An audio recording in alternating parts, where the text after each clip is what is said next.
व्रत कथाएं। वट सावित्री व्रत काल, पूजन विधि, महत्व व कथा। ऐसे करें वट सावित्री व्रत और पूजन। सुहागन स्त्रियां वट सावित्री व्रत के दिन 16 श्रृंगार करके सिंदूर, रोली, फूल, अक्षत, चना, फल और मिठाई से सावित्री, सत्यवान और यमराज की पूजा करें।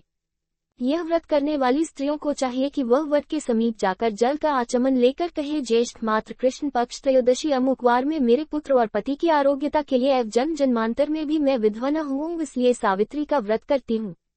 वट के मूल में ब्रह्मा, मध्य में जरनादन, अग्रभाग में शिव और समग्र में सावित्री है।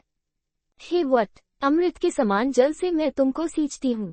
ऐसा कहकर भक्तिपूर्व एक सूत के डोर से वट को बांधे और गंध, पुष्प तथा अक्षत से पूजन करके वट एवं सावित्री को नमस्कार कर प्रदक्षिणा करे। वट सावित्री व्रत कथा। प्राचीन काल में मध्य देश में अश्वपति नाम के एक राजा राज्य करते थे। वे बड़े धर्मात्मा, ब्राह्मण भक्त, सत्यवादी और जितेंद्रिय थे। राजा को सब प्रकार का सुख था, किंतु कोई संतान नहीं थी। इसलिए उन्होंने संतान प्राप्ति की कामना से 18 वर्षों तक पत्नी सहित सावित्री देवी का विधि पूर्वक व्रत तथा पूजन कठोर तपस्या की। सर्वगुण देवी सावित्री ने प्रसन्न होकर पुत्री के रूप में अश्वपति के घर जन्म लेने का वर दिया। यथासमय राजा की बड़ी रानी के गर्भ से एक परम तेजस्विनी सुंदर कन्या ने जन्म लिया।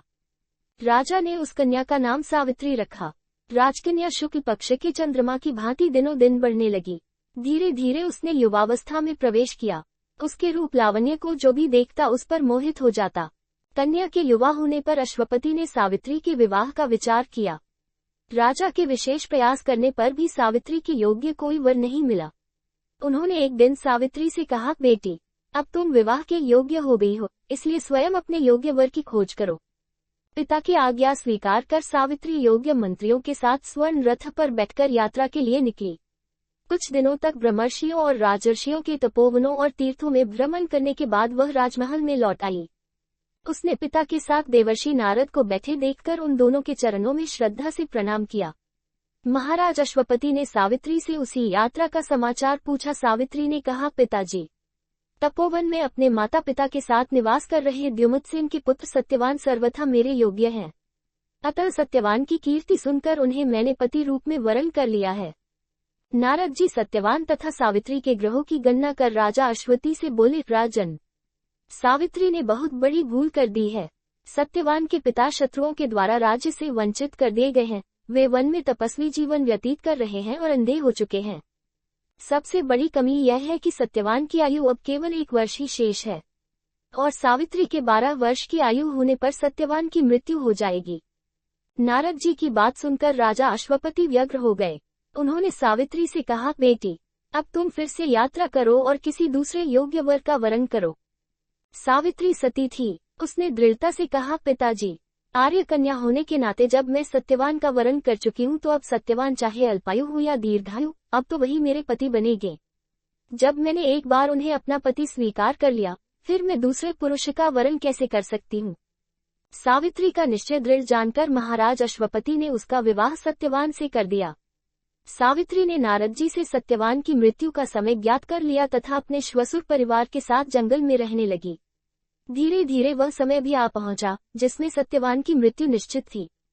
सावित्री ने नारद जी द्वारा बताया हुए दिन से 3 दिन पूर्व से ही निराहार व्रत रखना शुरू कर दिया था। नारद द्वारा निश्चित तिथि को पति एवं सास ससुर की आज्ञा से सावित्री भी उस दिन पति के साथ जंगल में फल मूल और लकड़ी लेने के लिए गई। सत्यवान वन में पहुंचकर लकड़ी काटने के लिए बड़ के पेड़ पर चढ़ा।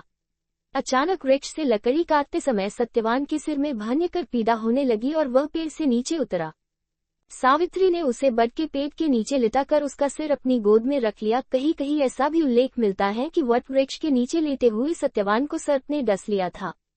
उसी समय सावित्री को लाल वस्त्र पहने भयंकर आकृति वाला एक पुरुष दिखाई पड़ा। वे साक्षात यमराज थे। यमराज ने ब्रह्मा के विधान के रूपरेखा सावित्री के सामने स्पष्ट की और सावित्री से कहा, तू पतिव्रता है, तेरे पति की आयु समाप्त हो गई है, मैं इसे लेने आया हूँ। इतना कहकर देखते ही देखते यमराज ने सत्यवान के शरीर से सूक्ष्म जीवन को निकाला और सत्यवान के प्राणों को लेकर वे दक्षिण दिशा की ओर चल दिए। सावित्री भी सत्यवान को वट वृक्ष के नीचे ही लिटाकर यमराज के पीछे पीछे चल दी। पीछे आती हुई सावित्री को यमराज ने उसे लौट जाने का आदेश दिया। इस पर वह बोली, महाराज, जहाँ पति वही पत्नी, यही धर्म है, यही मर्यादा है। सावित्री की बुद्धिमत्तापूर्ण और धर्मायुक्त बातें सुनकर यमराज का हृदय पिघल गया। सावित्री के धर्म निष्ठा से प्रसन्न होकर यमराज बोले, पति के प्राणों से अतिरिक्त कुछ भी मांग लो। सावित्री ने यमराज से सास ससुर के आंखों ज्योति और दीर्घायु मांगी। यमराज तथास्तु कहकर आगे बढ़ गए। सावित्री भी यमराज का पीछा करते हुए रही। यमराज ने अपने पीछे आती सावित्री से वापस लौटे जाने को कहा तो सावित्री बोली, पति के बिना नारी के जीवन की कोई सार्थकता नहीं। यमराज ने सावित्री के पतिव्रत धर्म से खुश होकर पुनः वरदान मांगने के लिए कहा। इस बार उसने अपने श्वशुर का राज्य वापस दिलाने की प्रार्थना की। तथास्तु कहकर यमराज आगे चल दिए। सावित्री अब भी यमराज के पीछे चलती रही। इस बार सावित्री ने 100 पुत्रों का वरदान दिया है, पर पति के बिना मैं पुत्रों का वरदान दिया है, पर पति के बिना मैं मां किस प्रकार बन सकती हूँ। अपना यह तीसरा वरदान पूरा कीजिए। सावित्री की धर्मनिष्ठा, ज्ञान, विवेक तथा पतिव्रत धर्म की बात जानकर यमराज ने सत्यवान के प्राणों को अपने पास से स्वतंत्र कर दिया। सावित्री सत्यवान के प्राण को लेकर वट वृक्ष के नीचे पहुंची, जहां सत्यवान के प्राण को लेकर वट वृक्ष के नीचे पहुंची जहां सत्यवान का मृत शरीर रखा था। सावित्री ने वट वृक्ष की परिक्रमा की तो सत्यवान जीवित हो उठा। प्रसन्नचित सावित्री अपने सास ससुर के पास पहुंची तो उन्हें नेत्र ज्योति प्राप्त हो गई। इसके बाद उनका खोया हुआ राज्य भी उन्हें मिल गया। आगे चलकर सावित्री 100 पुत्रों की माता बनी।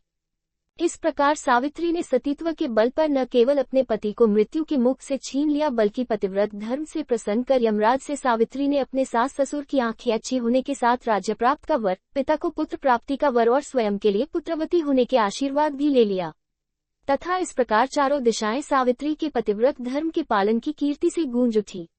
अधिक कहानियों के लिए लाइक और सब्सक्राइब करें।